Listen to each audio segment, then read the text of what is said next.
नमस्ते बच्चों। आज हम लोग कक्षा 7 का पुष्प की अभिलाषा पढ़ेंगे। इसका सस्वर वाचन करेंगे कविता का और प्रश्न उत्तर का हल करेंगे।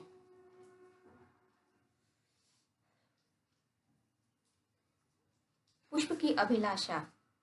चाह नहीं मैं सुरबाला के गहनों में गूथा जाऊं, चाह नहीं प्रेमी माला में विध प्यारी को ललचाऊं, चाह नहीं प्रेमी माला में विध प्यारी को ललचाऊं, चाह नहीं सम्राटों के सव पर हरि डाला जाऊं, चाह नहीं देवों के सिर पर चढ़ूं भाग्य पर इठलाऊं, चाह नहीं देवों के सिर पर चढ़ूं भाग्य पर इठलाऊं, मुझे तोड़ लेना बनमाली उस पथ पर देना तुम फेंक,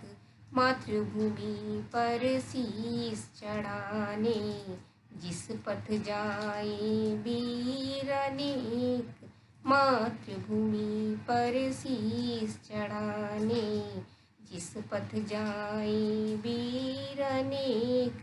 यह कविता के लेखक माखनलाल चतुर्वेदी हैं।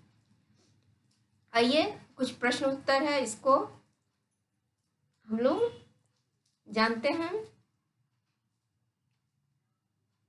निम्नलिखित पंक्तियों के भावार्थ स्पष्ट कीजिए। चाह नहीं सम्राटों के सौ पर हे हरि डाला जाऊं, चाह नहीं देवों के सिर पर चढ़ूं भाग्य पर इठलाऊं।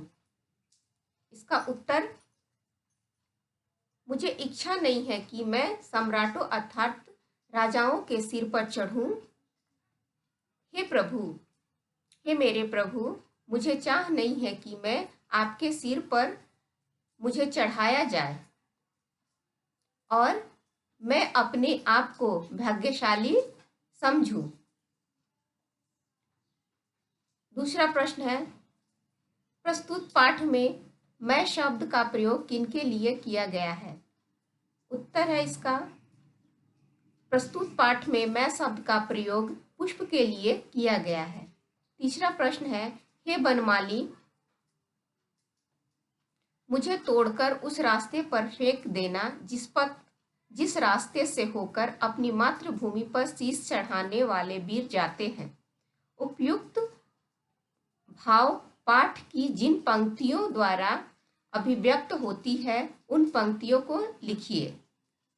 इसका उत्तर होगा, मुझे तोड़ लेना बनमाली उस पथ पर देना तुम फेंक, मातृभूमि पर शीश चढ़ाने जिस पथ जाए वीर अनेक। पाठ से प्रश्न 5 है, भाग्य पर इठलाऊं का कौन सा अर्थ ठीक निकलता है? इसका उत्तर होगा ग, भाग्य पर गर्व करना। पांचवा है, चाह नहीं पद कवि की किस तरह की भावना को व्यक्त कर रहा है? इसमें कवि चाह नहीं पद में देशभक्ति की भावना को व्यक्त कर रहा है। पाठ से आगे इसे आप लोग अपने स्वेच्छा से कीजिएगा। बड़े बड़े सम्मान पाने की बजाय पुष्प उस पथ पर फेंका जाना क्यों पसंद करता है जिस पथ पर मातृभूमि के लिए अपना सर्वस्व अर्पण करने वाले वीर जाते हैं? अपना विचार व्यक्त कीजिए। तो फूल बड़े बड़े सम्मान पाने के बजाय मातृभूमि पर अपने आप को अर्पित करना चाहता है क्योंकि वह मातृभूमि से प्रेम करता है।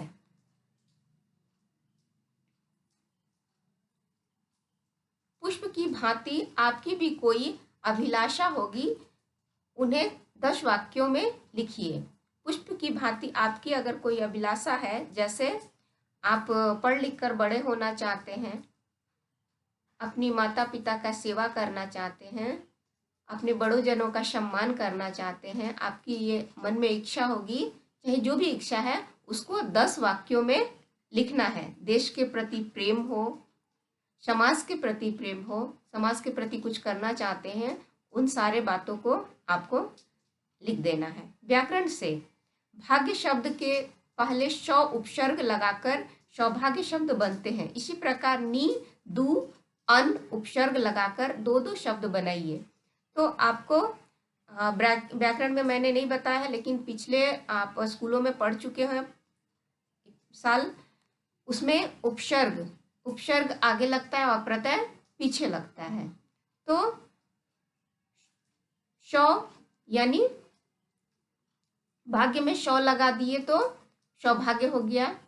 उसी तरह यहाँ दू आगे लगा दिए तो दुष्कर्म हो गया, दुश्मन हो गया। और अन में अनावश्यक और अनपच। नी में स्वार्थ, निस्वार्थ, निशान। धन्यवाद।